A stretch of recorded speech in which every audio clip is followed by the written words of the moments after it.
ಶಿರಾ ದೊಡ್ಡಕಟ್ಟೆಯಲ್ಲಿ ವಿಷಕಾರಿ ರಾಸಾಯನಿಕ ತ್ಯಾಜ್ಯ ಸುರಿಯುತ್ತಿದ್ದ ದುರೀಲರನ್ನ ರೆಡ್ ಹ್ಯಾಂಡ್ ಆಗಿ ಸೆರೆ ಹಿಡಿದ ಗ್ರಾಮಸ್ಥರು. ಉಗಾದಿಯಿಂದ ಪ್ರಾಬ್ಲಮ್ ಆಗಿದೆ. ಅವಾಗ 2 ಲೋಡ್ ಸುಟ್ಟಿರೋದು 8 ತೆಂಗಿಡ ಹೋಗ್ಯಾವೆ. ಒಂದು ಬೇಮರು ಈಗಲೂ ಬರೀ ತೋರಿಸ್ತೀವಿ ಅಲ್ಲ ಇವತ್ತು ಹೊಲ್ದ ನಾನು ಬೆಳೆ ಕಟ್ತಾ ಇಲ್ಲ. 5 ಲಕ್ಷ ರೂಪಾಯಿ ಬೋರ್ ಹಾಕಿ ಸಾಲ ಮಾಡಿ ಬಡ್ಡಿ ಕಟ್ಟಕ್ಕಾಗ್ತಾ ಇಲ್ಲ. ನಾವು ಅಂತ ಮಿಂಡು ಕುಟ್ಟಿ ಕೆಲಸ ಮಾಡ್ತೀವಿ.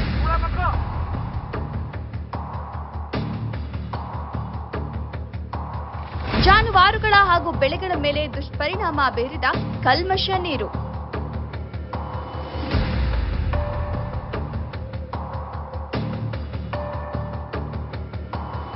ಮಧುಗಿರಿ ಅಂತ ಹೇಳ್ತಾ ಇದ್ದಾನೆ. ತಿರ್ಗಾ ಮತ್ತೆ ಆಲ್ರೆಡಿ ಇಲ್ಲಿ ನಮ್ಮ ಲೋಕಲ್ ಆಗಿ ಗುಜಿ ಬಾಬಣ್ಣಂದು ಲೋಡ್ ಮಾಡ್ತಿರೋದಂತ ಬಾಬಣ್ಣನ ಮೇಲೆ ಎಷ್ಟು ಹೇಳ್ತಾ ಇದ್ದಾರೆ. ಇದು ಯಾರ್ದು ಅಂತ ಗೊತ್ತಾಗ್ತಿಲ್ಲ.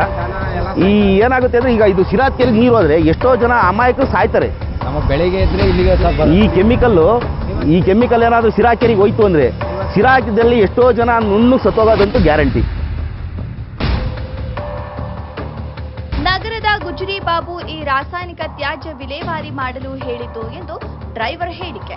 ಅವರ ಹಮಾಲಿ ಒಳಗೆ ಕೆಲಸ ಮಾಡ್ತಿದ್ರಲ್ಲ ಹುಡುಗರು, ಅವರು ಕರ್ಕೊಂಡ್ ಬಂದಿರೋದು ನಮ್ಗೆ ಈ ಜಾಗಕ್ಕೆ. ಎಷ್ಟರಿ ಬಂದಿದೆ ಇಲ್ಲಿಗೆ? ಇದೇ ಫಸ್ಟ್ನೇ ಸತಿ ಅಣ್ಣ. ನನ್ಗೆ ಅವ್ರದ್ದು ಬಾಡಿಗೆ ಬಂದಿರೋದು ಇದೇ ಫಸ್ಟ್ನೇ ಸತಿ. ಬಾಬಣ್ಣನ ಬೆಳೆ ಕರ್ತೀರಪ್ಪ, ನಾವು ಬಂದು ಇಲ್ಲಿಗೆ. ಯಾವ ಬಾಬಣ್ಣ? ಇದು ಬಾಬಣ್ಣ ತಾಂಡಾಗೆಲ್ಲ ಸುಬ್ರೋಡಪ್ಪ ಅಂತ ಹೇಳಿದ್ವಿ. ಬಾಬಣ್ಣನ ಬೆಳೆ ಕರ್ತೀರಪ್ಪ, ನಾವು ಬಂದು ಇಲ್ಲಿಗೆ.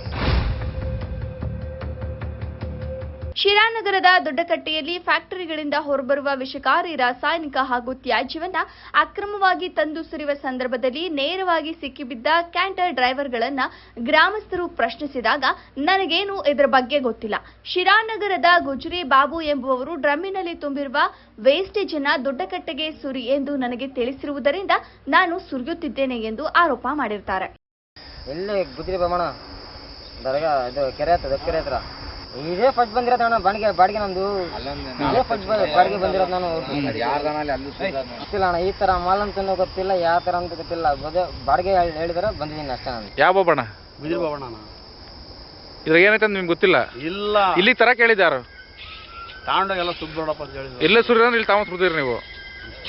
ಕಳೆದ ರಾತ್ರಿ ಅನುಮಾನಾಸ್ಪದ ವಾಹನಗಳ ಮೂಲಕ ರಾಸಾಯನಿಕ ಮಿಶ್ರಿತ ತ್ಯಾಜ್ಯವನ್ನ ಕಟ್ಟೆಯ ಭಾಗಕ್ಕೆ ತಂದು ಸುರಿಯುವ ವೇಳೆ ಸ್ಥಳೀಯರು ಗಮನಿಸಿ ಪ್ರಶ್ನಿಸಿದಾಗ ಸ್ಥಳದಲ್ಲಿ ಕೆಲಕಾಲ ಉದ್ವಿಗ್ನ ಪರಿಸ್ಥಿತಿ ಉಂಟಾಯಿತು. ಈ ತ್ಯಾಜ್ಯ ಯಾವ ಫ್ಯಾಕ್ಟರಿಯಿಂದ ತರಲಾಗುತ್ತಿದೆ, ಯಾವ ಇಲಾಖೆಯ ಅನುಮತಿ ಪಡೆದು ಇದನ್ನ ವಿಲೇವಾರಿ ಮಾಡಲಾಗುತ್ತಿದೆ ಎಂಬ ಪ್ರಶ್ನೆಗಳು ಸಾರ್ವಜನಿಕರಲ್ಲಿ ಮೂಡಿವೆ.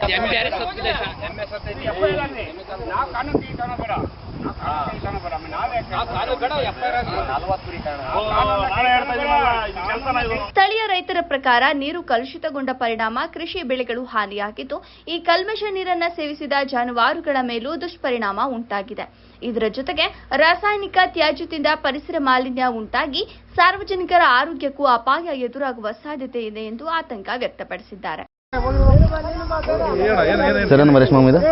ಸರ್ವೆ ನಂಬರ್ 109 ಇದರಲ್ಲಿ ಪ್ರತಿನಿತ್ಯ ಇವ್ರದ್ದು ಇದೊಂದು ದಂಧೆ ಆಗ್ಬಿಟ್ಟೈತೆ. ಕೆಮಿಕಲ್ ತಂದು ಇಲ್ಲಿ ಸುರಿಯೋದು, ಇದನ್ನ ಮಾಡೋದು.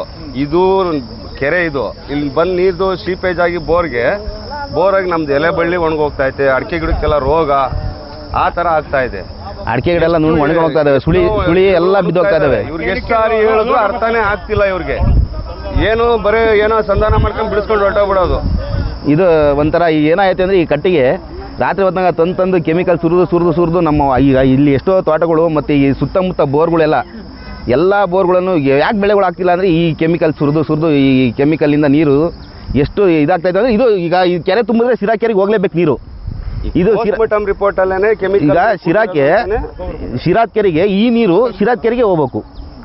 ಈಗ ಈ ಕೆಮಿಕಲ್ ಸುರಿತಾರಲ್ಲ, ಈ ಕೆಮಿಕಲ್ ಸುರಿದಿರೋದು ಇದನ್ನೇನೋ ತುಂಬಿಕೊಂಡ್ರೆ ಮತ್ತೆ ಶಿರಾ ಕೆರೆಗೆ ಹೋಗ್ಬೇಕು. ಪರಿಸರ ಸಂರಕ್ಷಣಾ ಕಾಯ್ದೆ, ನೀರು ಮಾಲಿನ್ಯ ತಡೆ ಕಾಯ್ದೆ ಹಾಗೂ ಸಾರ್ವಜನಿಕ ಆರೋಗ್ಯ ನಿಯಮಾವಳಿಗಳ ಪ್ರಕಾರ ವಿಷಕಾರಿ ತ್ಯಾಜ್ಯವನ್ನ ಅಕ್ರಮವಾಗಿ ವಿಲೇವಾರಿ ಮಾಡುವುದು ಗಂಭೀರ ಕಾನೂನು ಉಲ್ಲಂಘನೆಯಾಗಿದ್ದು, ಸಂಬಂಧಪಟ್ಟ ಕರ್ನಾಟಕ ರಾಜ್ಯ ಮಾಲಿನ್ಯ ನಿಯಂತ್ರಣ ಮಂಡಳಿ, ನಗರಸಭೆ ಹಾಗೂ ಪೊಲೀಸ್ ಇಲಾಖೆ ತಕ್ಷಣ ಸ್ಥಳ ಪರಿಶೀಲನೆ ನಡೆಸಿ ಮಾದರಿಗಳನ್ನು ಸಂಗ್ರಹಿಸಿ ವೈಜ್ಞಾನಿಕ ಪರೀಕ್ಷೆ ಮಾಡಬೇಕು ಎಂದು ಸಾರ್ವಜನಿಕರು ಒತ್ತಾಯಿಸಿದ್ದಾರೆ. ವರದಿ ಬೆಂಚೆ ಮಂಜು. ನೈಟ್ 2 ಗಂಟೆ 3 ಗಂಟೆ ಅಂದಾಗ ಬಂದೋದು ಸುರಿದು ಅದೇ ಹೋಗೋದು. ನಾವು ಬೆಳಗ್ಗೆ ಎದ್ದು ಬರೋದು, ನಮಗೆ ಗೊತ್ತಿರಲ್ಲ, ಮಳೆ ಬಂದಿರುತ್ತೆ, ನೀರು ಬಿಟ್ಬಿಡ್ತೀವಿ. ಕುಡಿದ್ಬಿಡ್ತವೆ. ಯಾಕೋ ಇದಕ್ಕಿದಂಗೆ ಸತ್ತೋಯ್ತು ಅಂತ ಡಾಕ್ಟ್ರಿಗೆ ಹೋಗಿ ಕರಿತೀವಿ. ಇದು ರಿಪೋರ್ಟ್ನಾಗ ನೀರು ಇದಾಗೈತೆ, ಕೆಮಿಕಲ್ ಯಾವುದೋ ಕುಡಿಸಿದಿರಪ್ಪ, ಎಲ್ಲ ಫ್ಯಾಕ್ಟ್ರಿ ನೀರು ಯಾವುದೋ ಬಂದೈತೆ ಅಂತ ಅವ್ರು ಇದನ್ನು ಹೇಳ್ತಾ ಇದ್ದಾರೆ. 40 ಕುರಿ ಸತ್ತೋಗ್ಯ ಸರ್. ಶಾಲೆ ಹೋಗಿ ಹಂಗೊಂದು 4 ಹಿಂಗೊಂದು 4 ಹಿಂಗೆ ಹೋಗ್ತಾ ಇದ್ದಾವೆ ಸರ್. ಹೊರದಾಗ 2-3 ಹೋಗ್ತಾ ಇದೆ ಸರ್. ಎಮ್ಮೆ ದನಗಳು ಈರಣ್ಣ ಸರ್.